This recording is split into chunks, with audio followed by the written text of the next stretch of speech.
Hello बच्चों, कैसे हैं आप सभी। उम्मीद करता हूं बहुत अच्छे हैं और पढ़ाई को अच्छे से कंटिन्यू भी कर रहे हैं। मैं हूं प्रशांत माहेश्वरी और fun with physics YouTube channel पर आप सभी का बहुत बहुत स्वागत है। आज जो हम टॉपिक पढ़ने वाले हैं वो है वृत्ताकार धारावाही कुंडली के अक्ष पर चुंबकीय क्षेत्र। इसी के साथ में हम डिस्कस कर लेंगे कि वृत्ताकार धारावाही कुंडली के केंद्र पर चुंबकीय क्षेत्र कितना होता है, क्योंकि मेनली क्वेश्चन केंद्र पर चुंबकीय क्षेत्र से ही आता है। ठीक है, चलिए तो इंग्लिश में बोलेंगे magnetic field at the axis of current carrying circular coil 4 times c, current carrying circular coil या फिर करंट कैरिंग सर्कुलर लूप बोलते हैं इसको। ठीक है, चलिए क्या होता है, फॉर्मूला किसकी सहायता से करेंगे, तो बायो सावर्ट का यूज करेंगे। बायो सावर्ट का फॉर्मूला हमेशा दिमाग में रखना। क्या बोलता है वो कि धारावाही अल्पांश के कारण जो चुंबकीय क्षेत्र होता है मैग्नेटिक फील्ड वो होता है μ0/4 पाई IdL sin theta divided bye r²। इस चीज को हमेशा ध्यान में रखना। हमारा पहला टास्क ये होगा कि हम ये कैलकुलेट करेंगे कि थीटा की वैल्यू क्या है। ठीक है, फिर दूसरा टास्क ये होगा कि स्मॉल r की वैल्यू, मतलब धारावाही अल्पांश से उस बिंदु तक की दूरी वो क्या होनी चाहिए वो कैलकुलेट करना। और फाइनली हम किस पे स्विच करेंगे, dl को सॉल्व करेंगे बच्चों। dl वैसे होगा क्या, धारावाही अल्पांश की लंबाई जो कि किसी भी वृत्ताकार लूप के लिए 2πr होगी। चलो वो भी पता चल जाएगा आपको। तो हम ये मान करके चल रहे हैं कि हमारे पास में एक धारावाही वृत्ताकार कुंडली है, ये मान लो ये धारावाही वृत्ताकार कुंडली। अब आप ये बोल सकते हो सर ऐसा बनाओ ना वृत्ताकार, तो वृत्त तो इस तरीके का बनेगा, आपने तो ये थोड़ा अजीब सा बना रखा है, ऐसा तो ये तो अंडा बन गया।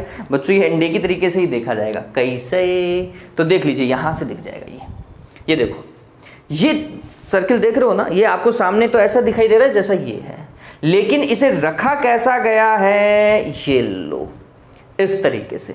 अब ये आपको कैसा दिखाई दे रहा होगा, तो ऐसा ही दिखाई दे रहा होगा। सामने वाला भाग आपको पूरा दिखाई देगा, पीछे वाला भाग जो है आपको अच्छे से नहीं दिखाई देगा। तो हमने इसको कुछ इसी तरीके से बनाया है। ठीक है, और इसमें धारा कैसे जा रही है, ऐसे ऐसे। तो मैं भी इसमें धारा ऐसे लेके जा रहा हूं, यू। ठीक है, ये पीछे वाला भाग है, ये आगे वाला भाग है, तो इसमें से धारा ऐसे लेके जा रहा है। तो फिर चुंबकीय क्षेत्र कहाँ की ओर होगा, उस तरफ होगा। ठीक है, ये बात ध्यान में रखना।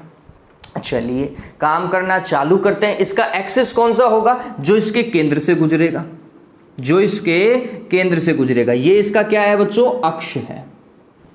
ठीक है, और इस अक्ष पर कोई बिंदु होगा P, जहां पर हमें क्या ज्ञात करना है, चुंबकीय क्षेत्र ज्ञात करना है। सीधी सी बात है। अब साइन थीटा की वैल्यू देखो, साइन थीटा किसके बीच में होता है, तो ये बात ध्यान में रखना। साइन थीटा बच्चों एक सिंपल सा टास्क है। इस धारावाही वृत्ताकार कुंडली पे आपको क्या देखना है, एक अल्पांश काट लेना है। लेट सपोज करो मैंने ये एक अल्पांश काट लिया। ठीक है, अब समझना इस चीज को, इस अल्पांश की डायरेक्शन क्या होगी, तो आंसर है धारा की दिशा में। अब धारा या तो आप ऐसे मान लो या ऐसे मान लो। लेट सपोज करो मैं ऐसे मान रहा हूं, तो फिर इसकी दिशा क्या होगी, dl की ऐसी। स्पर्श रेखा खींच दी अपन ने, इसके ऊपर खिंच गई स्पर्श रेखा। चलिए ये स्पर्श रेखा ऐसे देख रही होगी, ये तो क्लियर है। चलिए अब इस स्पर्श रेखा की इस बिंदु से दूरी, ये वाला बिंदु, ठीक, तो इसको ऐसा रखा और ये वाला बिंदु इस तरफ है, तो मैं ऐसा लाइन लेकर के जाऊंगा क्या, उस तरफ ऐसा लाइन लेकर के जाएंगे अपन, ऐसा। तो गौर कीजिए ये पेन जो है वो कुछ ऐसा रखा हुआ, देखना कुछ इस तरीके से। एक मिनट में इसको एक ही हाथ से पकड़ने की कोशिश करता हूं, तो ये तो ऐसा आपको सीधा दिखाई दे रहा होगा। इसको थोड़ा नीचे की ओर मोड़ लो, इसको थोड़ा सा नीचे की ओर मोड़ लो, तो भी आपको ये एंगल कितना दिखाई देगा, 90 डिग्री का ही दिखाई देगा। हमेशा से ये 90 डिग्री का ही एंगल होगा बच्चों। अगर ऐसा भी नीचे की ओर मोड़ लूं तो भी ये एंगल जो है R, ये R हो जाएगा, इस तरफ R है, ये L है, तो ये एंगल आपको हमेशा 90 ही दिखाई देगा। तो ध्यान में रखिएगा, धारावाही अल्पांश dl और r के बीच का जो एंगल है वो 90 डिग्री है। मतलब थीटा की वैल्यू कितनी रखेंगे हम, डायरेक्ट ही 90 डिग्री रखेंगे। ये चीज ध्यान में रखिएगा। ये इस पर्टिकुलर डायग्राम में अपन शो नहीं कर पाएंगे, इस चीज को भी ध्यान में रखें। डायग्राम में इस चीज को नहीं शो किया जा सकता, क्योंकि मैं अल्पांश के ऊपर अगर मैं स्पर्शरेखा खींचूं तो वो स्पर्शरेखा देखी जाए तो बाहर की ओर जाएगी, ऐसा जाएगी, यूं जाएगी। क्यों, क्योंकि वृत्त भी ऐसा ही रखा हुआ है, धारावाही जो लूप है वो भी ऐसा ही रखा हुआ है। ठीक, क्लियर। अगर आपको कोई पूछे कि वो धारावाही लूप कौन से एक्सिस के ऊपर है, तो गौर कीजिए ये ऐसा है ना, इसको ऐसा रखो, तो ये तो हुआ कौन सा, y एक्सिस, और इसका कुछ भाग कहाँ है, हवा में है, तो ये हो गया z एक्सिस। तो वास्तविकता में ये जो धारावाही लूप है वो yz एक्सिस में रखा हुआ है। कौन से में, yz तल पे रखा हुआ है, प्लेन में रखा हुआ है, और इसका एक्सिस कहां की ओर है, x अक्ष की ओर है। कहां की ओर है, x अक्ष की ओर है, ये बात ध्यान में रखना। तो अगर लूप का तल पूछे तो yz तल लिखना, yz प्लेन लिखना, और अगर इसका एक्सिस पूछे तो आप बोलना कि x अक्ष की दिशा में। ठीक है ये बात। चलिए, तो हमें ये तो पता है इस पूरे सिनेरियो में कि थीटा की वैल्यू 90 लिखने वाला है। ठीक है, चलिए अब हम क्या कर रहे हैं, मैं यहां पे आपको बता रहा हूं कि ये कोई धारावाही अल्पांश मैंने काट लिया है। इसमें धारा की डायरेक्शन कुछ ऐसी बताएंगे, यहां से धारा गई, यहां से धारा आई, ये आई धारा थी, ये आई धारा ऐसे जा रही। ठीक है, बात समझ में आ गई क्या? इस वृत्ताकार धारावाही कुंडली की त्रिज्या, उम्मीद करता हूं ये मार्कर आपको दिखाई देगा। वृत्ताकार धारावाही कुंडली की त्रिज्या जो है वो कैपिटल R है। ये जो P बिंदु है और ये अगर केंद्र O मान लिया जाए तो O बिंदु से यहां पर अगर P बिंदु को डिनोट मैं करूं तो ये P बिंदु तक की ये जो दूरी है ना बच्चों, दैट इज x। इसको किससे रिप्रेजेंट किया जाएगा, x से रिप्रेजेंट किया जाएगा। फिर धारावाही अल्पांश dl और इसका केंद्र, मतलब इसका केंद्र और इस P बिंदु तक की दूरी स्मॉल r लिखते हो क्या? ये वाली दूरी कितनी है, स्मॉल r है। ये दूरी कितनी है देवताओं, स्मॉल r है, ध्यान में रखना। अब सबसे खास बात क्या होती है बच्चों, बच्चे बोलेंगे कि सर इस धारावाही अल्पांश के कारण यहाँ पे चुंबकीय क्षेत्र प्रदर्शित करना है P पॉइंट पे, तो ये चुंबकीय क्षेत्र ऐसा लेकर के चले जाओ। बताओ भाई चुंबकीय क्षेत्र ऐसा लेकर के जाते हैं क्या? मैंने तो आपको कभी नहीं बताया, मैंने तो बोला तल के लंबवत होता है। बच्चे यही गलती करते हैं, इसके कारण ये ले चुंबकीय क्षेत्र सीधा आगे की ओर, गलत हो गया डायग्राम। ठीक है, ऐसा नहीं करना रे।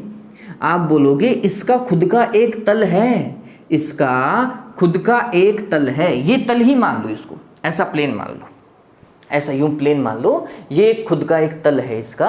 इस तल के क्या होना चाहिए, 90 डिग्री होना चाहिए। ये बात ध्यान में रखना, डीएल वेक्टर और आर वेक्टर के 90 में होना चाहिए। तो हमने बोला ये तल है ना, इसके ऊपर 90 बनाओ, ऐसा ऐसा, समझ रहे हो? तो ये चीज बहुत इंपॉर्टेंट है बच्चे, यहां पर ही दिक्कत कर जाते हैं। ठीक है, तो इसका जो मैग्नेटिक फील्ड होगा वो ऐसा 90 यूं जाएगा, यूं, ये और ये अगर आप देखेंगे तो टोटल एंगल कितना डिग्री का है, 90 डिग्री का है। ठीक, और ये वाला एंगल हम बोलेंगे अल्फा, इसको क्या बोलेंगे, अल्फा, और ये वाला मैग्नेटिक फील्ड लिखा जाएगा डीबी। ठीक है, ऐसा का ऐसा डीएल अल्पांश सेम अपोजिट साइड में काट लो, सेम अपोजिट साइड में काट लो। ठीक है, इसके कारण क्या होगा, इसके कारण कुछ ऐसा देखो, फिर ऐसा लेके के जाओ, है ना, ऐसे ही आर खींची जाएगी। ये कैपिटल आर ऐसा का ऐसा है, ये स्मॉल आर भी वैसा का वैसा ही आएगा। इसके कारण चुंबकीय क्षेत्र कहां की ओर होगा, इस धारावाही अल्पांश के कारण इसमें भी तो धारा जा रही है, तो आंसर है इसका ये जो तल बनेगा, इस तल के लंबवत ये ले ऐसा। ठीक है, तो ये तल के लंबवत ऐसा ऐसा, यूं ऐसा, सीधी लाइन मत गुजारना रे, सीधी लाइन नहीं गुजारनी है। तो इसको अपन ने लिख दिया डी बी डैश, लिख देता, क्या लिख देते हैं, डी बी डैश। ये एंगल अल्फा था, ये वाला एंगल भी अल्फा ही है।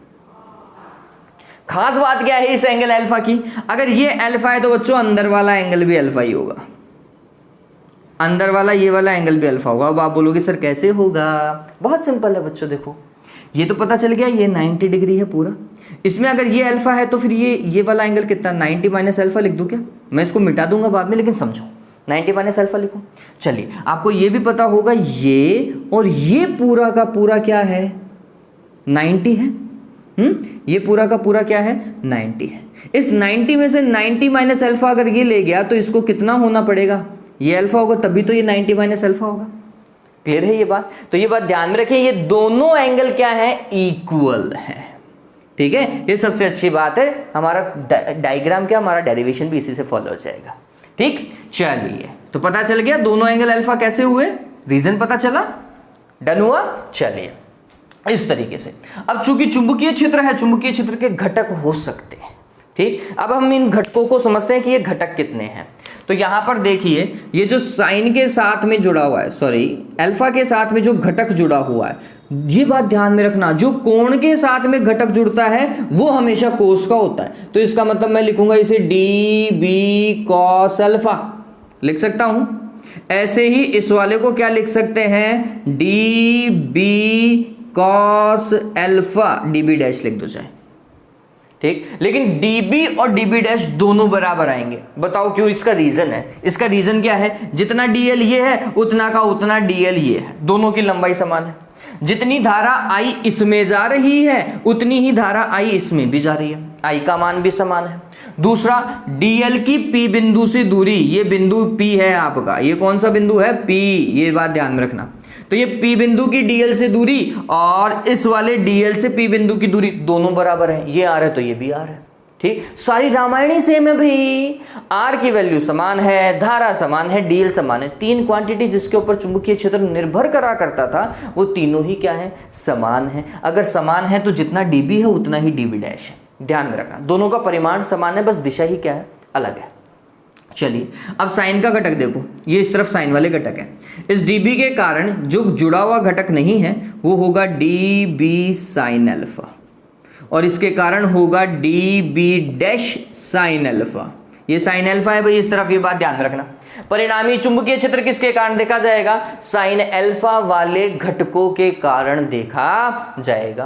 कोस अल्फा वाले घटक एक दूसरे के क्या हैं, विपरीत दिशा में हैं, परिमाण में क्या है, समान है, कैंसिल हो जाएंगे रे, ध्यान में रखना, ठीक है। चलिए अब एक बात बताओ, जैसे आपने द्विध्रुव के लिए विद्युत क्षेत्र निकाला था क्या, द्विध्रुव लिया था अपन ने, ऐसा ये कोई विद्युत द्विध्रुव है, ये प्लस का क्यू आवेश है, ये माइनस का क्यू आवेश है, यहाँ पर क्या निकालेंगे, विद्युत क्षेत्र निकालेंगे। तो प्लस के कारण ऐसा, माइनस के कारण ऐसा, यही तो किया था। इसके कारण E1, इसके कारण E2, ठीक। परिमाण में समान आ रहा था, दिशा में विपरीत। तो हमने क्या किया, इनका परिणामी जो विद्युत क्षेत्र था वो कुछ ऐसा था, और हमने बोला E1 सदिश प्लस E2 सदिश, या तो सदिश रूप में लिखो या फिर परिमाण रूप में। E1 कोस का जुड़ा था उस टाइम मेरे हिसाब से, हाँ कोस का जुड़ा था, E1 cos alpha plus E2 cos alpha, यही तो किया था। ऐसे इसके साथ में करना पड़ेगा हमें, db sine alpha plus db dash sine alpha, यही करना पड़ेगा, ठीक। यहाँ पे थोड़ा सा समझने का फेर है बच्चों, वहां पे मात्र दो ही आवेश थे, क्या यहां पे धारावाही अल्पांश दो ही है इस पूरे वृत्तीय लूप के अंदर, बताओ कितने हो सकते हैं, अनंत हो सकते हैं भाई। आप कहीं पे भी काट सकते हो, इधर भी काट सकते हो तो इसके विपरीत इधर भी काट सकते हो, इधर भी काट सकते हो तो इसके विपरीत इधर भी काट सकते हैं, इधर काट सकते हैं तो इसके विपरीत इधर भी काट सकते हैं, इधर काटेंगे तो इसके विपरीत इधर भी काटेंगे। ऐसे अनंत धारावाही अल्पांश काटे जा सकते हैं, जितनी तुम में क्षमता है ना उतनी काट लो, ठीक है। जितनी आप में क्षमता है उतने धारावाही अल्पांश काटो। लेकिन सभी का सिनेरियो सेम है, क्या भाई, सभी के कोस के घटक जो हैं वो कटते जाएंगे, सभी के साइन अल्फा के घटक जुड़ते जाएंगे। तो सोचिए, लेट्स सपोज करो मैं मानता हूं यहाँ पे 20 घटक हैं, कितने घटक हैं, 20 घटक है। तो 20 घटकों के कारण ये जो db आएगा वो कैसा आएगा वो समझना। तो हमने बोला पहले अल्पांश के कारण db1 साइन अल्फा, दूसरे अल्पांश के कारण db2 साइन अल्फा, तीसरे अल्पांश के कारण db3 साइन अल्फा, चौथे अल्पांश के कारण db4 साइन अल्फा, और ऐसे ही लास्ट वाले db20 साइन अल्फा। 20 ही मान करके चल रहा हूं। सभी को क्या करना पड़ रहा है, जोड़ना पड़ रहा है। हमें इन दोनों को ही जोड़ेंगे या फिर उन 20 को जोड़ेंगे। आंसर है हमने 20 भागों में डिवाइड किया था, इसलिए मैं 20 को जोड़ूंगा। लेट सपोज करो मैं n भागों में डिवाइड करता तो मैं n ऐसे घटकों को जोड़ता। अब ऐसे n घटकों को जोड़ने में जन्म बीत जाना है, ठीक है। तो हमने एक बोला भाई कैलकुलस कब काम आएगा, इसको ऐसे ही कर दो ना रे, db साइन अल्फा, समाकलन कर दो रे, इसका क्या कर दो, समाकलन कर दो पूरे के लिए, पूरे वृत्तीय लूप के लिए इसका समाकलन कर दो, आपका काम बहुत इजी हो जाएगा। बात समझ में आई, क्लियर हुआ ये, ठीक। तो यही तरीका है इसे सॉल्व करने का। जब आप परिणामी चुंबकीय क्षेत्र ज्ञात करेंगे ना P पॉइंट पे, तो ये db साइन अल्फा और db डैश साइन अल्फा के ऐसे आपको n घटक जोड़ने पड़ेंगे। इससे अच्छा है आप परिणामी चुंबकीय क्षेत्र ऐसे निकालें, db साइन अल्फा का क्या कर दीजिए, समाकलन कर दीजिए। कहां से लेकर कहां तक, तो हम बोलते हैं 0 से लेकर 2 पाई r, पूरा अल्पांश तो 2πr का ही था ना, पूरा वृत्त तो 2πr का ही था, तो उस लिमिट को लेकर के काम कर लो, आपका काम हो जाएगा आसानी से। या 0 to l वैल्यू ले लो, l की वैल्यू 2πr होगी। अरे वृत्त की परिधि कितनी होती है? 2πr होती है, ठीक है। r की वैल्यू कैपिटल R लिखना, क्योंकि आपने कैपिटल R माना है, ठीक है ये बात। चलिए, उम्मीद करता हूँ ये चीज़ क्लियर है। Okay, done. तो काम करना चालू करें। ध्यान में रखना, डायग्राम के अंदर शुरुआत में थीटा की वैल्यू कितनी लेनी है? 90 लेनी है। रीजन क्या बताया था? डीएल वेक्टर और आर वेक्टर एक दूसरे के क्या हैं? लंबवत हैं, ठीक है। ये चीज ध्यान में रखेंगे। तो मैं थ्योरी की शुरुआत करता हूं, फिर थ्योरी को पूरा मिटा देंगे और फिर बाद में डेरिवेशन करेंगे, ठीक है। बात करेगा। चलिए, तो हमने क्या बोला?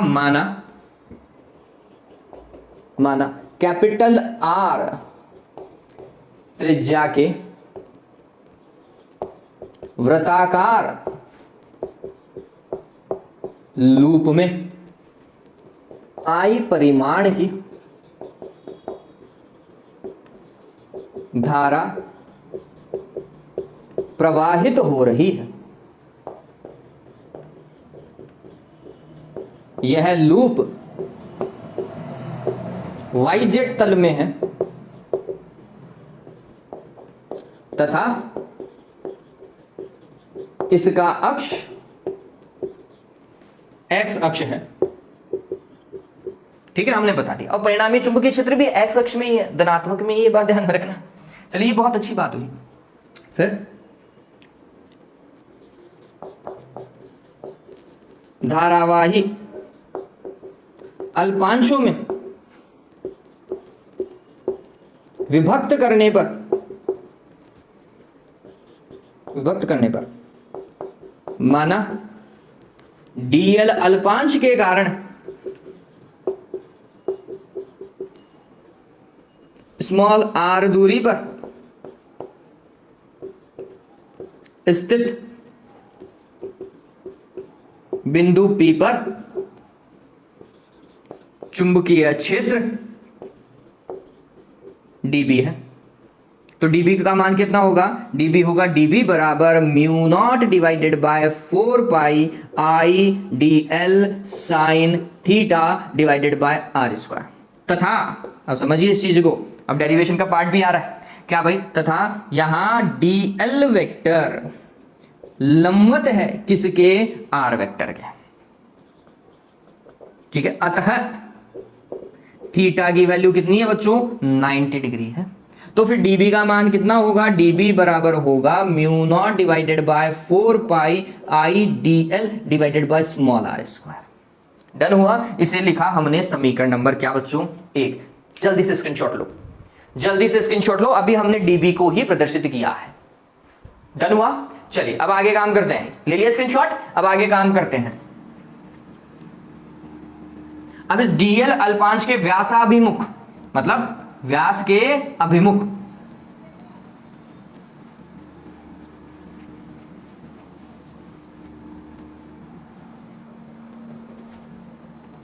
देखो, डीएल अल्पांश के व्यासाभिमुख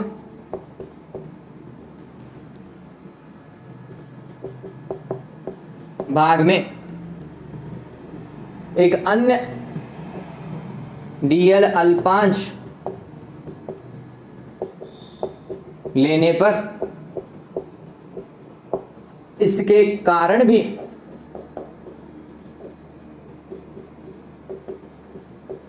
P बिंदु पर चुंबकीय क्षेत्र dB डैश परिमाण में समान होगा। कितना भाई? dB डैश का मान भी वास्तविकता में कितना है बच्चों? Mu naught divided by 4 pi i d l divided by क्या बच्चों? R square. इतना ही होगा, सेम परिमाण का। लेकिन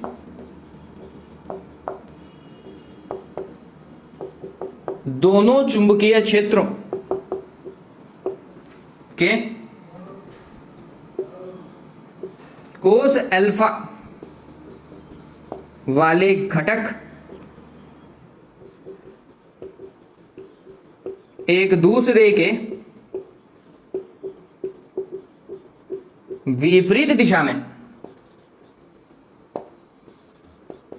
कार्य करते हैं, अतः एक दूसरे को निरस्त करते हैं।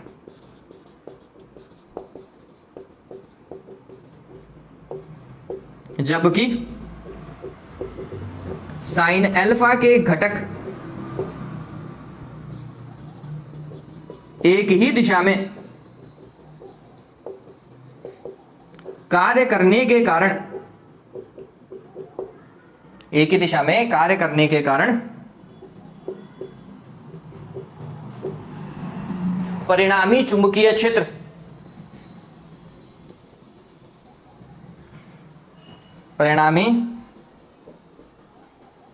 क्षेत्र में योगदान देते हैं।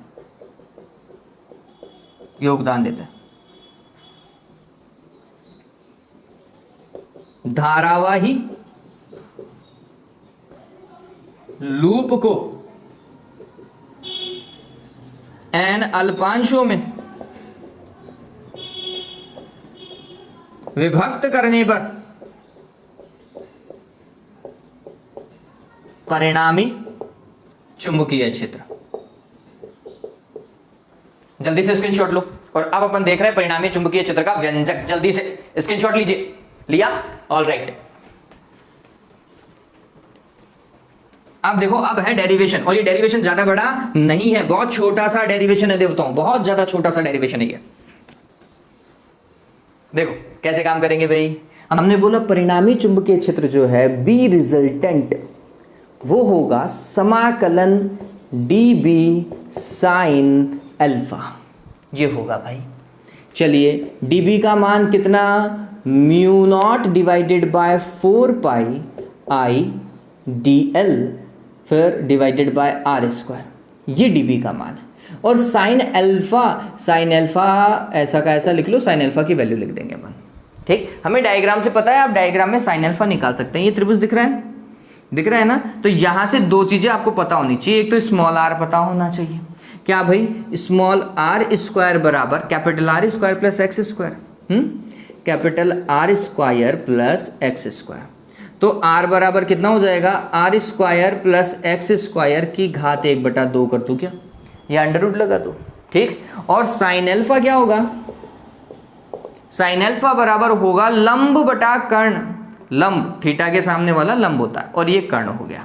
ठीक, तो ये हो जाएगा capital R divided by small r। इस चीज को ध्यान में रखेंगे। तो मैं नेक्स्ट स्टेप में साइन अल्फा की वैल्यू लिख देता हूं। ये हो जाएगा mu naught divided by 4 pi i d l divided by r square into capital R divided by small r। Done हुआ ये। चलिए ये क्या हो जाएगा, r3। इस कैपिटल R को भी बाहर निकालिए।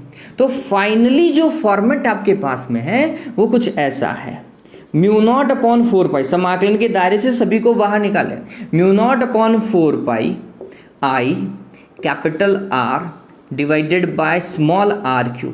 समाकलन सिर्फ और सिर्फ किसका होना चाहिए, dl का। dl वास्तविकता में एक वृत्ताकार धारावाही लूप का अल्पांश था।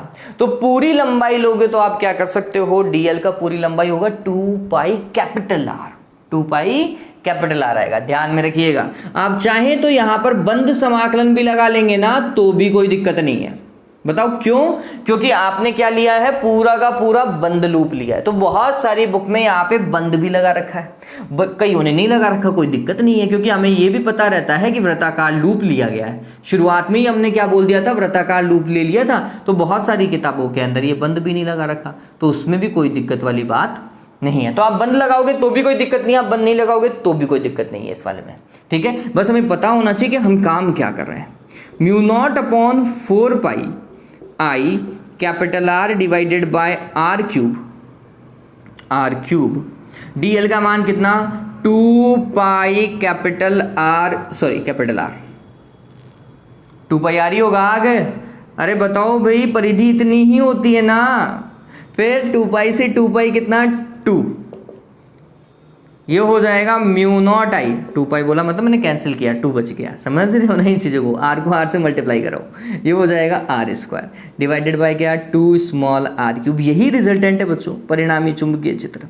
बस अंतर क्या है, स्मॉल आर का मान रखना पड़ेगा। मान रखो r square plus x square की घात 1/2, तो मैं इसे लिखूंगा mu naught i divided by r square, sorry multiplied with r square divided 2 तो लिख लिया, स्मॉल आर की वैल्यू लिख रहे हैं, capital r square plus x square की घात 3 जो है, और नीचे 2। बताओ क्यों, 1/2 को 3 से गुणा किया है।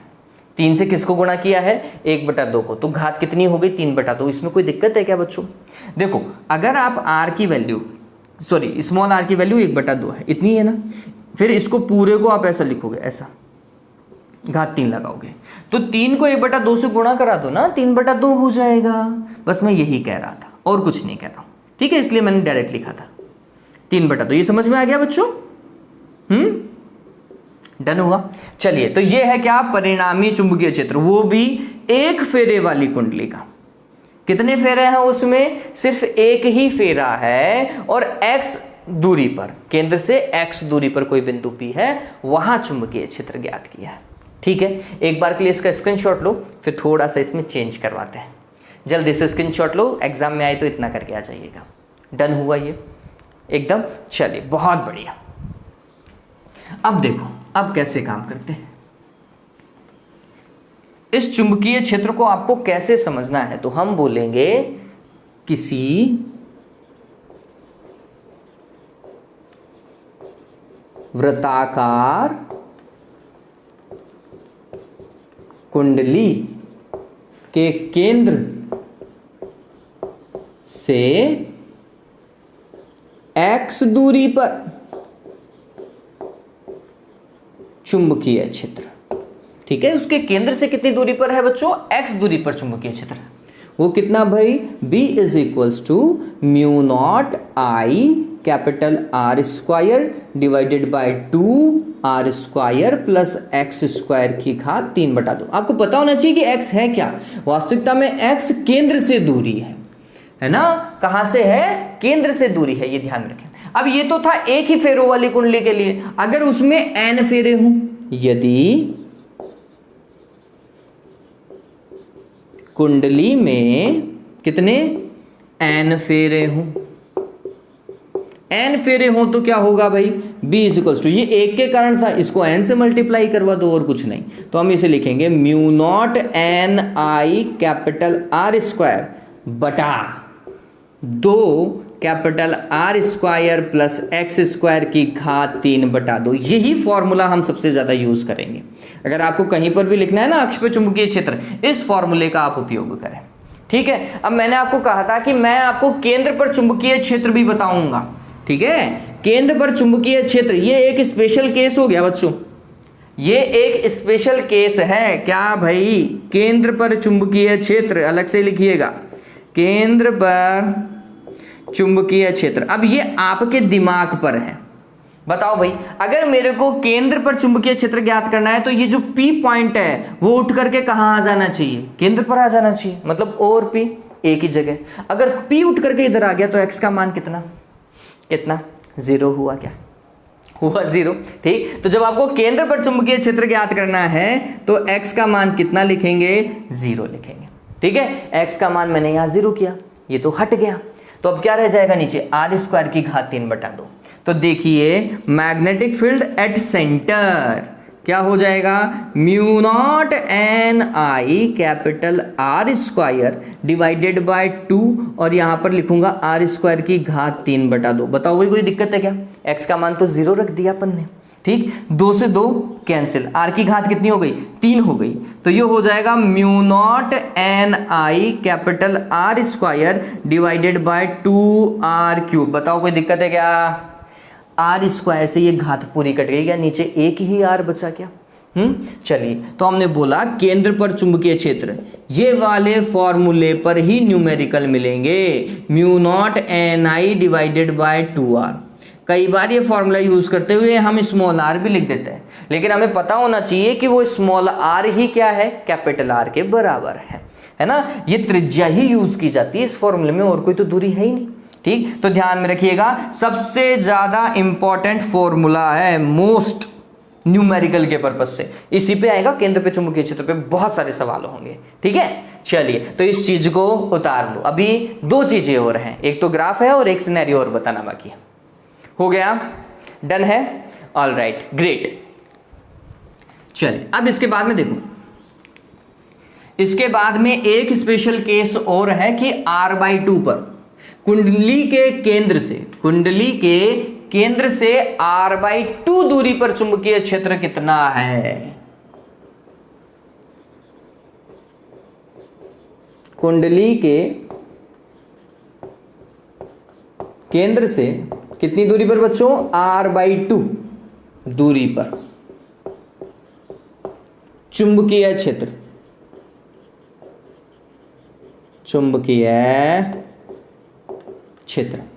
ये चीज इंपॉर्टेंट है, इसका ग्राफ में उपयोग होगा इसलिए बता रहा हूं। हाँ, ये और ध्यान में रखना है कि चुंबकीय क्षेत्र ये जो है ना, ये मैक्सिमम है। कुंडली के केंद्र पर चुंबकीय क्षेत्र मैक्सिमम होता है, ये और ध्यान में रखना, इससे ज्यादा कहीं चुंबकीय क्षेत्र नहीं होता। ठीक है, चलिए तो ये अब कैसे आएगा वो समझिए। तो हमने बोला कि x की वैल्यू कितनी रखनी है, r/2 रखनी है बच्चों, ध्यान में रखिएगा। तो मैं पहले ही सॉल्व कर देता हूं कि वास्तविकता में कितना आएगा। इसको थोड़ा सा साइड में काम कर लेते हैं। तो हमने बोला स्मॉल r जो है वो है कैपिटल R का square divided bye x square, और यहाँ पे 3/2 लगा देते हैं। यही तो था, यही तो है नीचे, यही तो फैक्टर काम कर रहा है। चलिए इसको सॉल्व करो, x की जगह r/2 रखो, तो ये कितना आएगा, r स्क्वायर प्लस r²/4 हो जाएगा कि इसका वर्ग करोगे तो, और ये घात कितनी, 3/2। चलो इसको सॉल्व किया, 4r² और r², 5r² हो गया क्या, 5r²/4 की घात कितनी बच्चों, 3/2, इसको रखना है। ठीक है, ये आगे सॉल्व होगा नो डाउट। 3/2 भी अपने दिमाग में रखो, 3/2 वास्तविकता में क्या है, 1 + 1/2 होता है।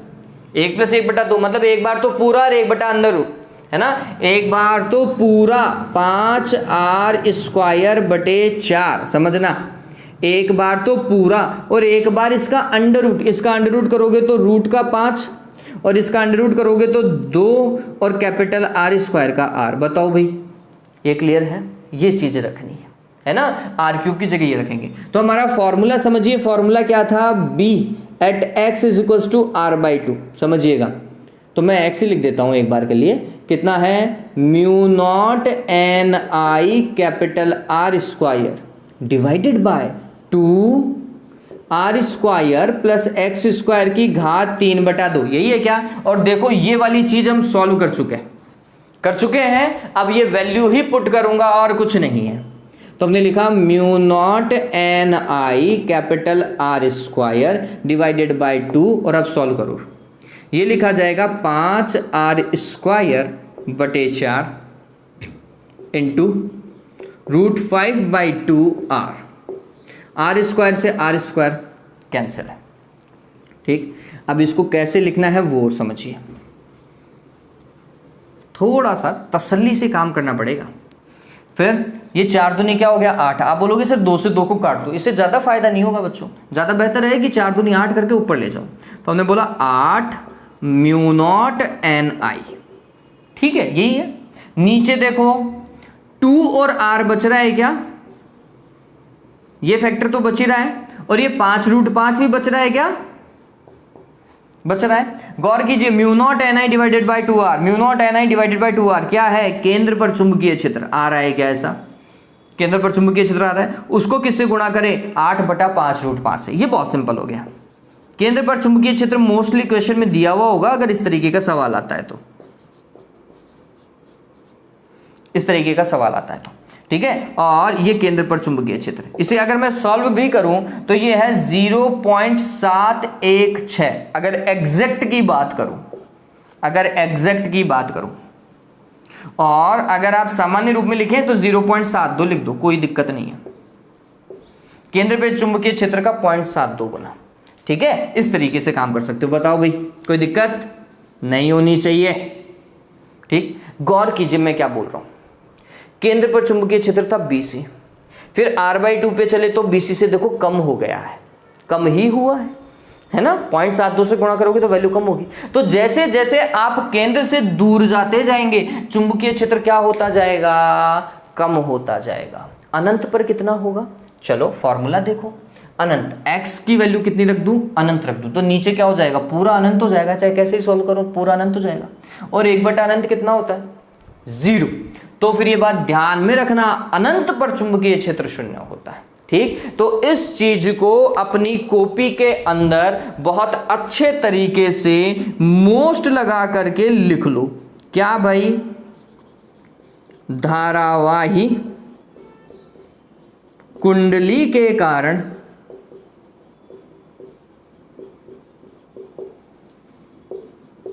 उसके केंद्र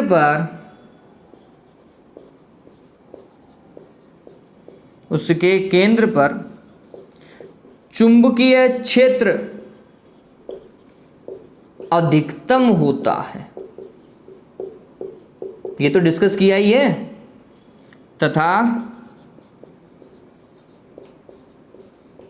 अनंत पर चुंबकीय क्षेत्र 0 होता है।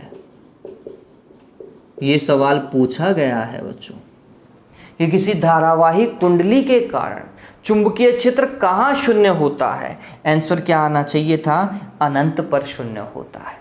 ठीक है, क्योंकि x का मान अनंत रखते तो नीचे वाला पूरा फैक्टर अनंत बन जाता। ठीक है, ध्यान में रखना। क्लियर हुआ ये? चलिए इसका स्क्रीनशॉट लो और उसके बाद में हम ग्राफ देखते हैं। ये ग्राफ किसके कारण है, वृत्ताकार धारावाही कुंडली का चुंबकीय क्षेत्र और अक्ष से दूरी के बीच में। ठीक है, स्क्रीनशॉट लिया ये। चलो अब देखो,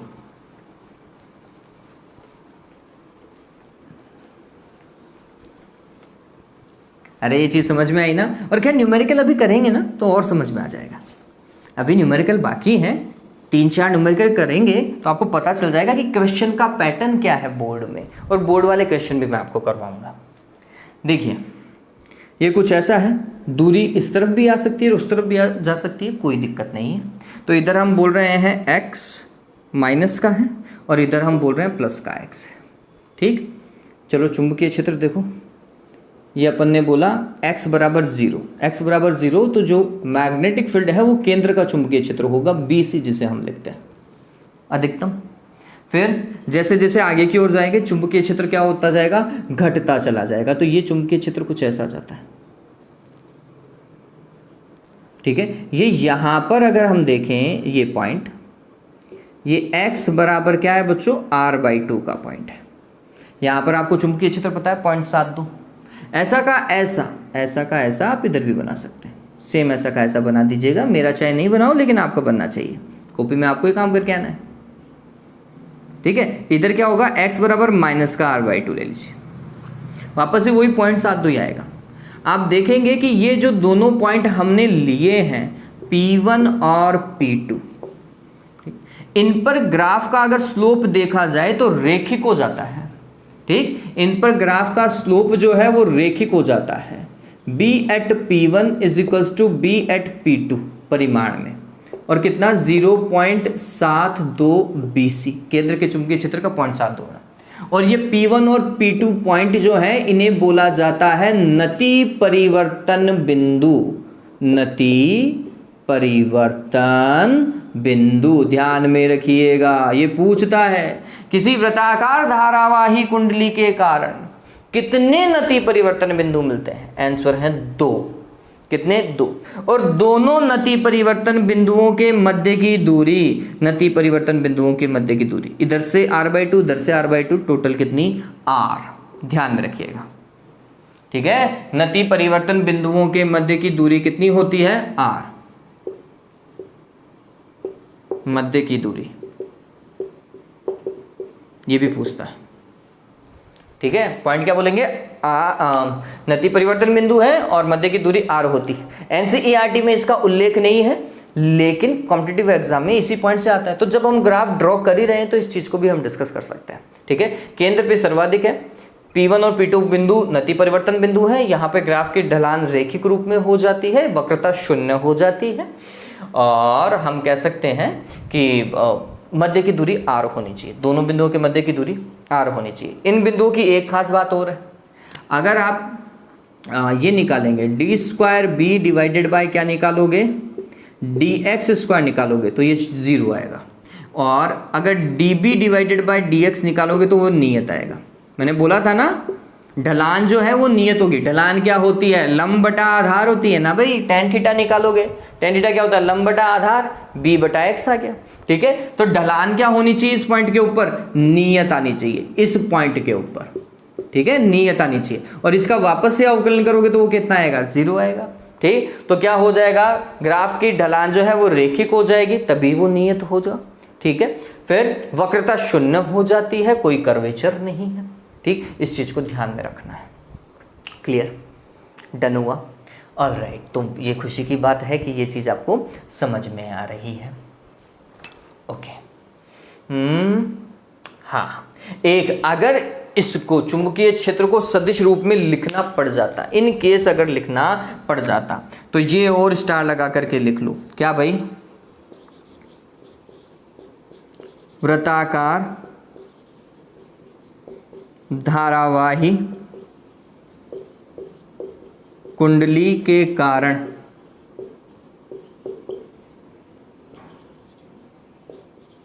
अक्ष पर चुंबकीय क्षेत्र, ये क्या होगा, आंसर है b vector is equals to mu naught n i capital r square divided by 2 r square plus x square की घात 3/2 की घात 3/2। और यहां पर आप एक यूनिट वेक्टर लगा लो एक्स कैप, क्योंकि चुंबकीय क्षेत्र की दिशा कौन सी में है, एक्स की डायरेक्शन में ही है। अगर यहाँ पर मैं वाई डायरेक्शन में लेता तो ये यहाँ वाई कैप लगा देता, यहाँ मैं जेड लेता तो यहाँ पर मैं जेड कैप लगा देता। ठीक है, ध्यान में रखिए, आप चाहें तो यहाँ पे आई कैप लगा दो, कोई दिक्कत नहीं, क्योंकि इस वाले में तो फिक्स ही कर रखा है अपन ने कि प्लस के एक्स डायरेक्शन में जा रही है। ठीक है, ये बात ध्यान में रखेंगे। चलिए, तो ये हो चुका है बच्चों बेसिक थ्योरी वाला पार्ट। अब हम न्यूमेरिकल करने वाले हैं। नेक्स्ट स्लाइड में आपको न्यूमेरिकल दिखाई देंगे। ठीक है, तो वहां पे सॉल्व करना चालू करेंगे। एक बार के लिए इसका स्क्रीनशॉट ले लो, जल्दी से इसका स्क्रीनशॉट लो।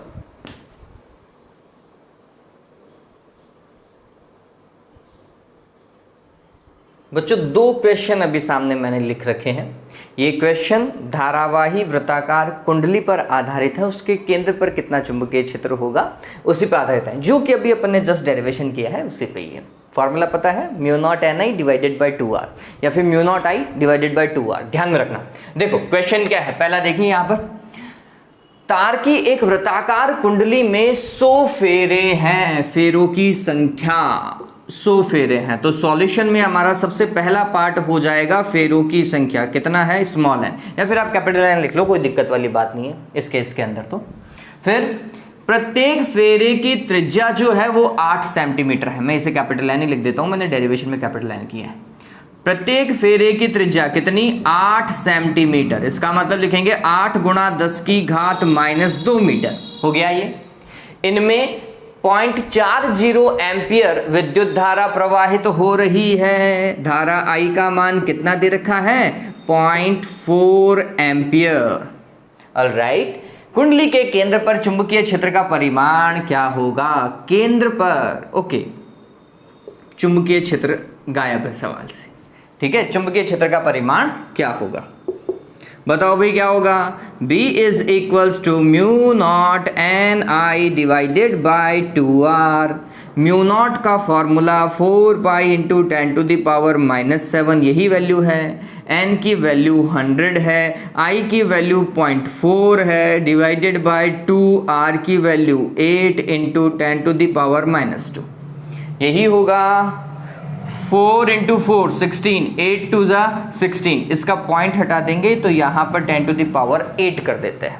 ठीक है, तो इसका मैं पॉइंट हटा रहा हूँ और यहाँ पे 10⁻ कितना हो जाएगा, -8 हो जाएगा। चलो भाई कैंसिल हो गया, ये तो पूरा कैंसिल, सॉल्व हो गया ये। चलो वैल्यू कितनी आएगी बच्चों, पाई की वैल्यू कितनी होती है, 3.14 होती है। फिर ये 10⁻⁻6 और इसको सॉल्व करेंगे तो 10 to the power -4, 10 to the power -4। Unit क्या लगाओगे? टेस्ला, मात्रक क्या है? टेस्ला है। बात समझ में आई? क्लियर हुआ? चलिए नेक्स्ट क्वेश्चन देखिए। नेक्स्ट क्वेश्चन क्या बोल रहा है? बोल रहा है कि एक 6.28 मीटर लंबा तार से 0.1 मीटर त्रिज्या की कुंडली बनाकर, अब देखो एक तार है जिसकी लंबाई आपको दे रखी है और उससे आप एक कुंडली बना रहे हो, उस कुंडली की त्रिज्या ये है, यही दे रखा है। अब सोचिए क्या इतने लंबे तार से एक ही कुंडली बनाई जा सकती है या फिर बहुत सारे फेरों वाली कुंडली बनाई जा सकती है? मतलब उससे एक ही फेरा बनेगा या ज्यादा फेरे बन सकते हैं? ये कैसे पता चले भाई? तो हम एक सिंपल सा कॉन्सेप्ट यूज करते हैं कि तार की लंबाई परिधि के बराबर होनी चाहिए। कितने? तो हमने बोला उससे n फेरे बनाए जा सकते हैं और एक फेरे की परिधि कितनी? 2πr। बात समझ में आई क्या? तो पता चल जाएगा उससे कितने फेरे बनाए जा सकते हैं। अगर एक ही फेरा बनाना होता तो n का मान 1 आ जाएगा, अगर ज्यादा फेरे बनाएंगे तो n का मान चेंज हो जाएगा, है ना। डिपेंड करता है कि l और r की वैल्यू क्या यूज की गई है। चलिए l की वैल्यू कितनी है? 6.28 इज इक्वल्स टू 2π, 2π इंटू 2π का मतलब क्या हुआ? 6.28 ही लिख दूं क्या? 2π का वैल्यू यही होता है ना। पाई की वैल्यू कितनी? 3.14 इंटू 2 करके देख लो, यही आएगा। चलो r की वैल्यू देखो, r की वैल्यू कितनी है? 0.1 है। डन। ये लो, ये तो कैंसिल हो गया। इसका मतलब n की वैल्यू कितनी आएगी? 1 डिवाइडेड बाय 0.1, इसका डिवाइड लग जाएगा यहाँ पर, है ना। कितना आएगा? 10 आ जाएगा। क्या 10 फेरे बना सकते हैं उससे। चलिए धारा कितनी बहा रहा है? I की वैल्यू कितनी है? 1 एम्पियर है। केंद्र पर चुंबकीय क्षेत्र ज्ञात करना है। बताओ भाई, फॉर्मूला वही है क्या? Mu naught n i divided by 2r। Mu naught वापस से वही 4π इंटू 10 टू द पावर -7। फिर n की वैल्यू 10 है, I की वैल्यू 1 है, 2 ऐसा का ऐसा, r की वैल्यू 0.1 है। 0.1 मतलब 10 टू द पावर -1, 10 की पावर -1। डन हुआ। चलिए ये 10 की पावर -1 ऊपर जाके प्लस का 1 हो जाएगी, ये 10 की पावर 2 हो जाएगा। 10 की पावर 2 और इसको सॉल्व करो, कितना आएगा? 10 की पावर -5, तो ये हो गया 10 की पावर -5। इसको सॉल्व करेंगे तो यहाँ पे 2 आएगा। 2π मतलब 6.28 लिख दो क्या? 6.28 into 10 to the power -5 tesla, that is the answer. पता चला? बहुत सिंपल सवाल है ये बहुत सिंपल सवाल है, इससे आपकी प्रैक्टिस भी हो जाएगी। अभी 2 सवाल करवाना बाकी है, जल्दी से इन्हें उतार लीजिए। स्क्रीनशॉट लो जल्दी से, इस चीज का स्क्रीनशॉट ले लीजिए बच्चों।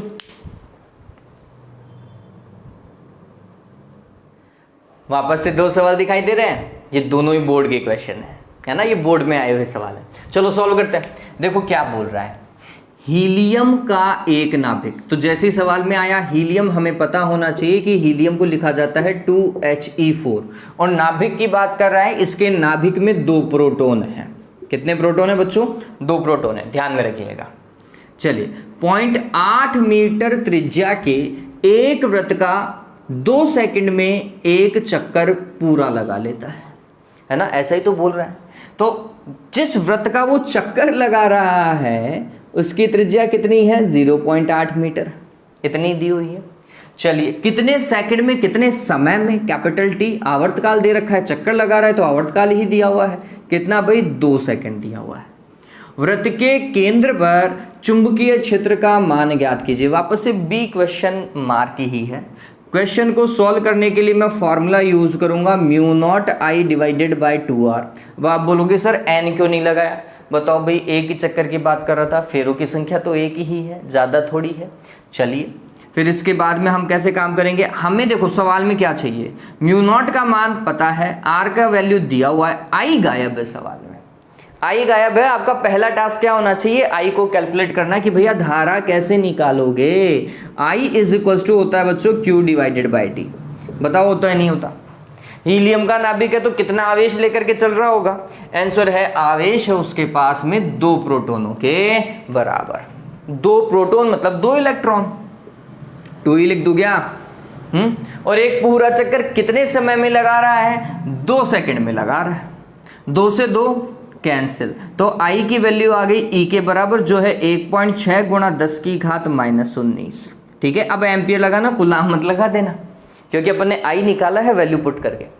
चलिए, तो B का फॉर्मेट क्या हो जाएगा, mu naught I divided by 2R, mu naught की value 4 pi into 10 to the power -7, I की value 1.6 into 10 to the power -19 divided by 2R की वैल्यू देखिए 0.8। सॉल्व कर सकते हो मेरे हिसाब से, कोई दिक्कत नहीं है। 2 इंटू 0.8 कितना होगा, 1.6 होगा, क्या कैंसिल हो गया, सॉल्व हो जाएगा नहीं हो जाएगा, आपके ऊपर है, टेस्ला लगा लीजिएगा। ठीक है, नेक्स्ट क्वेश्चन की तरफ देखिए, ये एक बहुत बढ़िया सवाल है। क्या बोल रहा है, एक कैपिटल R त्रिज्या की धारावाही वृत्ताकार कुंडली के अक्ष पर कितनी दूरी पर चुंबकीय क्षेत्र का मान इसके केंद्र पर चुंबकीय क्षेत्र का 27वां भाग होगा। सवाल समझिए, वो बोल रहा है अक्ष पर कितनी दूरी पर चला जाए, अक्ष से कितनी दूरी, मतलब आपको केंद्र से अक्ष की तरफ बढ़ना है, और कितना बढ़ना है, लेट्स सपोज कीजिए x दूरी पर बढ़ना है। उस x दूरी पर जो चुंबकीय क्षेत्र आएगा, वो चुंबकीय क्षेत्र किसके बराबर होना चाहिए, केंद्र के चुंबकीय क्षेत्र का 27वां भाग, मतलब 1/27 गुना होना चाहिए। ठीक है, वो बोल रहा है कि अक्ष पर चुंबकीय क्षेत्र केंद्र के चुंबकीय क्षेत्र का 27वां भाग, मतलब 1/27 लगा दूं क्या, 27वां भाग दो, वही हुआ। ये क्लियर है ना, ये चीज समझ में आनी चाहिए। ये सारी चीजें और तो हमें पता है ही, हम करेंगे। चलिए, Bx, हमने अक्ष पे बोला, x दूरी पे चल रहा है, अक्ष पे चुंबकीय क्षेत्र कितना होता है, mu naught capital N I capital R square divided by 2 capital R square plus x square की घात 3/2। बताओ ये होता है नहीं होता, और हमें ये x निकालना है भाई, ये और ध्यान में रखना, इज इक्वल्स टू 1/27, और केंद्र पर चुंबकीय क्षेत्र कितना होता है, mu naught NI divided by 2 capital R लिख रहा हूं बच्चों, क्योंकि त्रिज्या कैपिटल R है, स्मॉल r मत लिख देना। ठीक, चलिए, म्यू नॉट NI से म्यू नॉट NI की रामायण कैंसिल हो चुकी है। ये R स्क्वायर अगर इससे मल्टीप्लाई कर दिया जाए तो R क्यूब हो जाएगा, तो ये हो गया, और ये 2 से 2 कट भी रहा है, कैंसिल भी हो रहा है, तो ये कुछ ऐसा हो जाएगा, R square plus x square की घात 3/2। ठीक है, नीचे यही बच रहा है, इसको इससे मल्टीप्लाई कराया तो 27 तो पहले से था, और यहां पर क्या हो गया बच्चों, R क्यूब हो गया। डन है क्या, क्लियर है। अब देखो, इसको मैं क्या लिख सकता हूं, मैं इस चीज को लिख सकता हूं 3R की घात 3। बताओ भाई, लिख सकते हैं नहीं लिख सकते, लिख सकते हैं। इज इक्वल्स टू कितना बच्चों, R square plus x square की घात 3/2। इस 3 से इस 3 को काट दो, दोनों ही ऊपर आ रहे हैं ना, काट दीजिए, कोई दिक्कत नहीं है। तो अब क्या बच रहा है यहाँ पर, R square plus x square की घात 1/2 ही बची, और यहाँ पर क्या बचा, 3R। अब ये मैथमेटिक्स आती है ना बच्चों, उनके लिए ये चीज़ बहुत सिंपल है, क्योंकि वो रोजाना कर रहे हैं। बायोलॉजी वालों को यहाँ पे थोड़ा सा इशू हो जाता है, इसलिए फिर वो न्यूमेरिकल को बोलते हैं कि भाई हार्ड है। हार्ड कुछ नहीं था रे। अब देखो यहाँ पे 1/2 है, 1/2 का मतलब क्या होता है वो समझिए, वर्गमूल होता है। क्या होता है, वर्गमूल होता है। ठीक है, तो अब मेरे को इस वर्गमूल को सोल्व करना है। तरीका क्या है मैथमेटिक्स में, दोनों तरफ वर्ग कर दीजिए। क्या कर दीजिए, दोनों तरफ वर्ग कर दीजिए। तो हमने दोनों तरफ क्या किया, वर्ग किया। वर्ग किया तो ये तो अंडर रूट तो हट जाएगा, तो यहां पर क्या आएगा, R square plus x square is equals to, ये 3R है ना, इसका वर्ग करो, 3R का वर्ग कितना होगा, 9R स्क्वायर। बताओ भाई मैं ठीक हूं या नहीं हूं, सही है ये बात। चलिए इस R को उठा करके दूसरी तरफ पटको, तो क्या हो जाएगा, x square is equals to 9R square minus R square. Done. ये कितना आया बच्चों, 8R square, that is x square. तो x की वैल्यू क्या आएगी बच्चों, अंडर रूट 8R स्क्वायर, वो भी प्लस माइनस का। ठीक है, तो ये हम लिखेंगे प्लस माइनस रूट 8R, और रूट 8 को 4 तो नहीं 8, 2 रूट 2 लिख सकते हैं। ठीक है, ये ध्यान में रखिएगा, ये x की वैल्यू है इन दोनों पॉइंट के ऊपर, मतलब अक्ष से या फिर वृत्ताकार कुंडली के अक्ष पर इतनी दूरी पर अगर चला जाए, इतनी दूरी पर चाहे प्लस के एक्स पे चलो चाहे माइनस के एक्सिस पे चलो, कोई दिक्कत नहीं है। लेकिन इतनी दूरी पर अगर चला जाओगे तो फिर चुंबकीय क्षेत्र केंद्र का 1/27वां गुना हो जाएगा या फिर 27वां भाग हो जाएगा।